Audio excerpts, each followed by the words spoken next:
Hello, my name is Emily. I am 17 years old. I live in a small town in the mountains. I don't have a mother.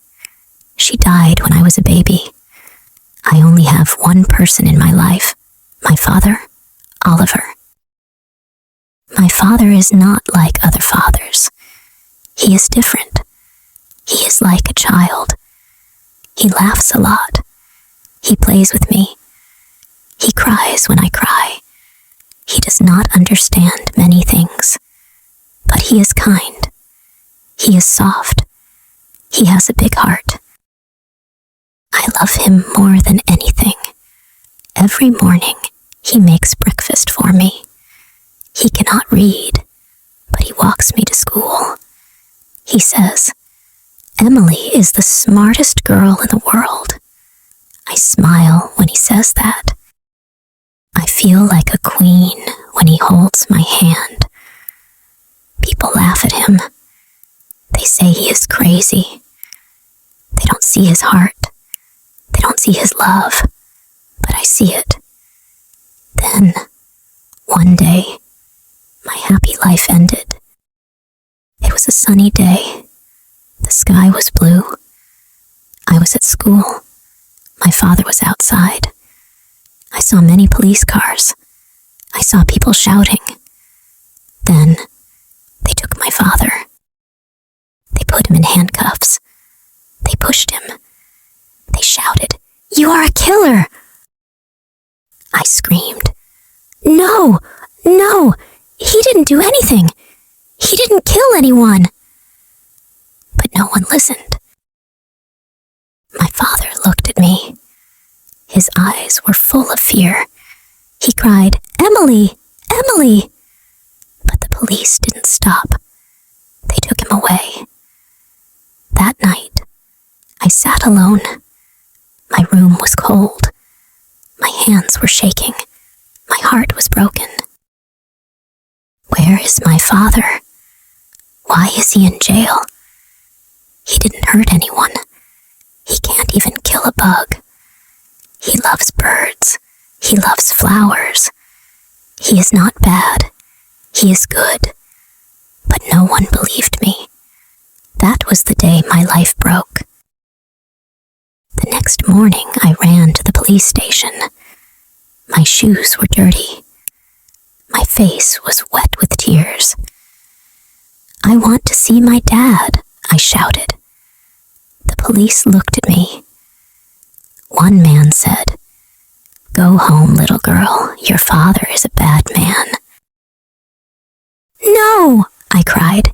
"He's not bad. He is good. He is kind. Please let me see him." They didn't listen. They closed the door. I sat outside for many hours. My stomach was empty. My hands were cold. I waited and waited, but no one opened the door. Later, a kind old man came out. He was a janitor. He gave me a small sandwich. "Here, girl, eat something," he said. "Do you know my dad?" I asked. He looked sad. "Yes," he said. "He's crying inside. He calls your name again and again." I wanted to run inside. I wanted to hug my father, but I couldn't. That night, I went home alone. The house was quiet, too quiet. My father was not there. His shoes were by the door. His cup was on the table, but he was gone. I held his shirt and cried. It smelled like him. It smelled like home. I remembered his smile. I remembered his songs. I remembered his warm hands. I prayed, "Please, God, bring my father back. He did nothing wrong. He is not a killer. He is my dad. He is my world." Then I closed my eyes. I had one dream. In the dream, my dad said, "Don't cry, Emily. I will come back to you." But in the morning, he was still gone. and my heart was still broken. I waited many days. One morning, a nice woman came to our door. She wore a black coat. She said, "I work at the prison. I can help you." "Can I see my dad?" I asked. She nodded. "Yes, but only for 5 minutes." My eyes filled with tears. I ran to get my coat. I didn't want to waste 1 second. We walked to the prison. The building was big and gray. It looked like a sad mountain. My heart beat fast. Inside, everything was cold. The air felt heavy. I saw many men in uniforms. I saw big doors made of metal. They made loud sounds when they opened. Finally, I saw him, my father. He was behind a glass wall. He wore a brown shirt. His eyes were red. His hands were shaking. "Emily," he cried. "Daddy," I shouted. I wanted to hug him, but the glass was between us. "Are you okay?" he asked. "No, I miss you," I said. "I miss you too, my sweet girl." He put his hand on the glass. I put my hand there too. Tears ran down both our faces. "They say I killed someone," he said. "But I didn't, Emily. I saw a girl fall. I tried to help her, but they think I hurt her." "I believe you," I said. "You are not bad. You are good." Then a guard shouted, "Time is over." "No, please, I need more time," I cried. But they pulled me away. My father's face got smaller and smaller.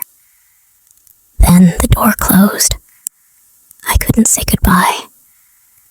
I walked home in the rain. Every drop on my face felt like a tear from the sky. My father was in jail. He was innocent. But no one listened. I was only 17. But I knew what I had to do. I had to save him. I sat in my room with my school books, but I could not study.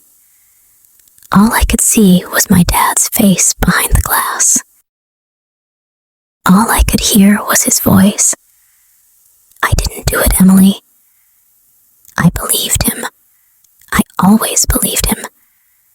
But what could I do? I was just a 17-year-old girl. Still, I had to try. I went to the school library. I looked for books about law. I didn't understand all the words, but I tried. I wrote down one sentence in my notebook. Innocent people should not be in prison. I showed the sentence to my teacher. Her name was Miss Grace. She looked at me for a long time. "What is this about?" she asked softly. "It's about my dad," I said. "They think he's a killer, but he is not. He is a kind man. Please, can you help me?" Miss Grace put her hand on mine. "I remember your dad," she said. "He came to your school play. He clapped louder than anyone." I smiled. "Yes, that's him," she said. "I will try to talk to a lawyer." I nodded. I wanted to hug her. I walked home with hope in my heart. For the first time in weeks, the sun felt warm. But when I reached my door, something was wrong. There was red paint on the wall. It said, "Killer's house." I froze. My hands shook. My lips hurt from pressing together. Why are people so cruel? They don't know the truth. They don't know him. I ran inside and closed the door. I sat on the floor cried into my knees. But then I heard my father's voice in my mind. Be strong, Emily. You are brave. Yes, I had to be brave. Even if the world was against me, I would fight for my father, for the truth. One evening, Miss Grace came to my house again. She had a small folder in her hands. There is something you need to see, she said. We sat at the table. She opened the folder. Inside were pictures and papers. This is the girl who died, she said. Her name was Lily. She was the daughter of a rich man. I looked at the photo. The girl was smiling. She had a red balloon in her hand. She was not alone that day, Miss Grace continued. Another man was with her, but no one talked about him. I looked at her with wide eyes. Who was he? Miss Grace pointed to a name on the paper. Daniel Clark. Why did no one ask him questions? I asked. Because he is rich, she said. He is powerful, and your father is not. I felt fire in my heart. It wasn't fair. They needed a name, a face, someone to blame, Miss Grace said. Your father was there. He was easy to choose. But he is innocent, I shouted. I believe you, she said. We went to the prison the next day. My father was tired. His eyes had no light. I told him everything. Dad, they lied, I said. Someone else was there, a man. Maybe he pushed the girl. My father looked up. Slowly, he nodded. Yes, he said. The girl had a red balloon. She smiled at me. But then a man came. He shouted. The balloon flew away. He closed his eyes. His hands shook. I tried to help her, but I was too late. Tears fell from my eyes. I held his hand through the glass. It's not your fault, I said. We will show the truth. I promise. He looked at me, and for the first time in many days, he smiled. Just a small smile. But it gave me hope. The truth was hiding in the dark, but I was ready to find it. 1 week later, we went to court. I sat in the big room. My hands were cold. My heart was fast. My father sat beside a lawyer. He looked small in his prison clothes. The judge came in. Everyone stood up. The lawyer spoke first. He showed the papers. He told the truth. He said, Oliver did not kill the girl. He tried to help her. Another man was there. His name is Daniel Clark. People in the court looked shocked. The judge asked, Is there proof? Miss Grace stood up. Yes, she said. I found someone. A woman saw the man push the girl. She was too scared to speak before. Then the woman came in. She was shaking, but she looked strong. I saw everything, she said. Oliver is not a bad man. He helped the girl. He cried when she fell. The court was quiet. The judge looked at my father.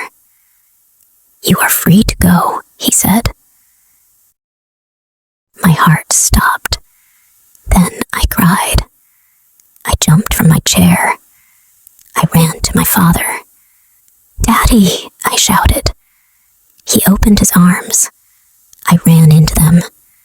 We both cried and laughed at the same time.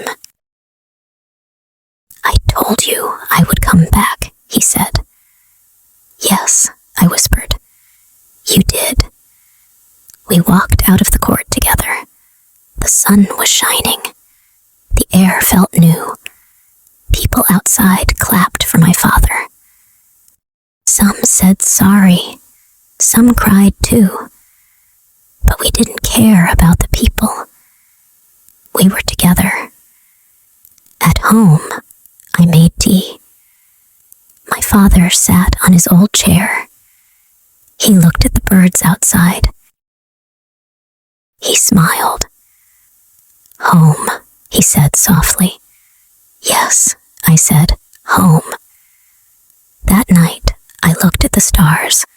I held my father's hand. He is not perfect, but he is mine. And he is not a killer. He is my miracle. Thank you for listening to my story. This was not just a story about a father and a daughter. It was a story about love, truth, and hope. If you have someone you love, hold them close. Believe in them. Never give up. Thank you for watching.